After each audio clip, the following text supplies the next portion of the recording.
যে মৃত্যু মানুষকে কাঁদায়, কখনো কখনো সেই মৃত্যু আত্মাকে মুক্তি দেয়। আর তাই কুরুক্ষেত্রের সেই ভয়ঙ্কর দিনে যখন সবাই কাঁদছিল, তখন শ্রীকৃষ্ণর ঠোঁটে ফুটে উঠেছিল রহস্যময় এক হাসি। অভিমন্যু মারা গিয়েছিল, কিন্তু হারেনি, কারণ যাকে শ্রীকৃষ্ণ ভালোবাসেন তার মৃত্যু নয়, হয় অমরত্ব শুরু। আজকের এই কাহিনী শুনলে আপনি বুঝবেন কেন কখনো কখনো ভগবান আমাদের চোখের জল দেখে নীরব থাকেন। কুরুক্ষেত্রের যুদ্ধ তখন ভয়ঙ্কর রূপ নিয়েছে। চারিদিকে শুধু রক্ত, মৃত্যু আর প্রতিশোধের আগুন। পাণ্ডব ও কৌরবদের যুদ্ধ যেন পৃথিবীর শেষ যুদ্ধ। সেদিন সূর্য উঠেছিল অদ্ভুত লাল রং দিয়ে, আকাশ ছিল অশুভ নীরবতা। শ্রীকৃষ্ণ খুব গভীরভাবে আকাশের দিকে তাকিয়েছিলেন। তার চোখে ছিল এমন এক রহস্য যা কেউ বুঝতে পারেনি। অর্জুন তখন যুদ্ধক্ষেত্রের বাহিরে, কারণ কৌরবরা চক্রান্ত করে তাকে দূরে সরিয়ে দিয়েছিল। আর সেই সুযোগেই দ্রোণাচার্য সৃষ্টি করলেন ভয়ঙ্কর চক্রব্যূহ। চক্রব্যূহ ছিল এমন এক যুদ্ধ কৌশল যেখানে প্রবেশ করা সহজ, কিন্তু বের হওয়া প্রায় অসম্ভব। পাণ্ডব সেনারা একমাত্র অর্জুনই জানতেন ওর সম্পূর্ণ রহস্য। কিন্তু অর্জুন তখন দূরে। তখন সামনে এগিয়ে এলো এক কিশোর বীর, নাম অভিমন্যু। মাত্র 16 বছরের যুবক, চোখে আগুনের মতো সাহস। অভিমন্যু বলল, আমি চক্রব্যূহে প্রবেশ করতে জানি। মায়ের গর্ভে থাকাকালীন ওই কৌশল শুনেছিলাম।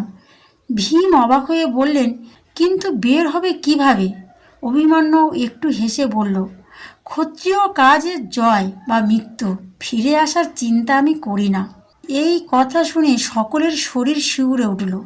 দূরে দাঁড়িয়ে শ্রীকৃষ্ণ সব শুনছিলেন, আর তার ঠোঁটে ফুটে উঠছিল অদ্ভুত এক মৃদু হাসি।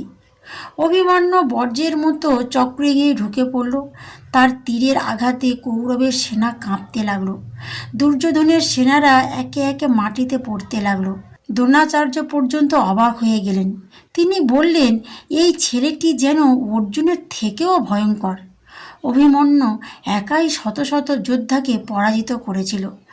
কর্ণ, অশ্বত্থামা, কৃপাচার্য সবাই মিলে তাকে থামানোর চেষ্টা করছিল, কিন্তু কেউ পারছিল না। তখন কৌরবরা ভয় পেয়ে অধর্মের পথ বেছে নিল। একসাথে 7 জন মহারথী আক্রমণ করল অভিমন্যুকে। অন্যায়ের চরম মুহূর্তে প্রথমে তার রথ ভেঙে দেওয়া হলো, তার ঘোড়াগুলো মেরে ফেলা হলো, তার ধনুক কেটে ফেলা হলো। কিন্তু অভিমন্যু থামেনি। সে রথের চাকা তুলে নিয়েই যুদ্ধ করতে লাগলো। তার চোখে তখন শুধু আগুন। সে যেন সাধারণ মানুষ নয়, দেবশক্তি। কিন্তু শেষ পর্যন্ত অন্যায়ের কাছে একাই পড়ে গেল সেই বীর। দুঃশাসনের পুত্র পিছন থেকে আঘাত করল, মাটিতে লুটিয়ে পড়ল অভিমন্যু। সেই মুহূর্তে পুরো কুরুক্ষেত্রে স্তব্ধ হয়ে গেল। পাণ্ডব শিবিরে কান্না ঝড় উঠল। সুভদ্রা অজ্ঞান হয়ে পড়ল। উত্তরা চিৎকার করে কাঁদতে লাগলো। অর্জুন তখন জানে না তার প্রিয় পুত্র আর নেই। সবাই যখন কাঁদছে, তখন শ্রীকৃষ্ণের মুখে ছিল রহস্যময় শান্তি। এমনকি কেউ কেউ দেখেছিল শ্রীকৃষ্ণ মৃদু হেসেছিলেন। এই দৃশ্য দেখে সাত্যকী অবাক হয়ে জিজ্ঞেস করল, মাধব, অভিমন্যুর মৃত্যুতে আপনি কিভাবে শান্ত থাকতে পারেন? তখন শ্রীকৃষ্ণ ধীরে ধীরে বললেন, যাকে তোমরা মৃত্যু বলছো, আমি তাকে মুক্তি বলি। সবাই স্তব্ধ।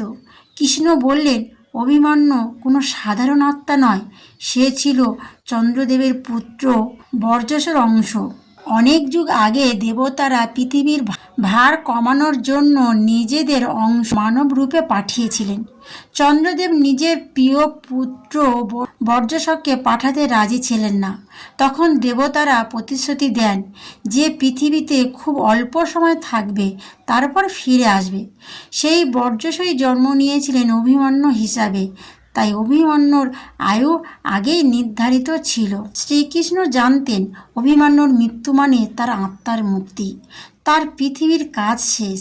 তাহলে বন্ধুরা, শ্রীকৃষ্ণের সেই রহস্যময় হাসির আসল কারণ শ্রীকৃষ্ণের হাসি নিষ্ঠুরতার হাসি ছিল না, যেটা ছিল এক গভীর আধ্যাত্মিক সত্যের উপলব্ধি। তিনি জানতেন অভিমন্যুর মৃত্যুর মাধ্যমে অমর হয়ে যাবে। যে বীর ধর্মের জন্য প্রাণ দেয় সে কখনো মরে না, তার নাম যুগ যুগ ধরে বেঁচে থাকে। শ্রীকৃষ্ণ আরও জানতেন অভিমন্যুর মৃত্যু ছাড়া মহাভারতের শেষ অধ্যায় শুরু হতো না, এবং এই মৃত্যু অর্জুনের ভেতরে আগুন জ্বালিয়ে দিয়েছিল। অর্জুন প্রতিজ্ঞা করলেন, আগামীকাল সূর্যাস্তর আগে আমি জয়দ্রথকে হত্যা করব, না হলে নিজে অগ্নিতে প্রবেশ করব। এই প্রতিজ্ঞা যুদ্ধের মোড় ঘুরিয়ে দেয়, অর্থাৎ অভিমন্যুর আত্মত্যাগই ধর্মের বিজয়ের পথ তৈরি করেছিল।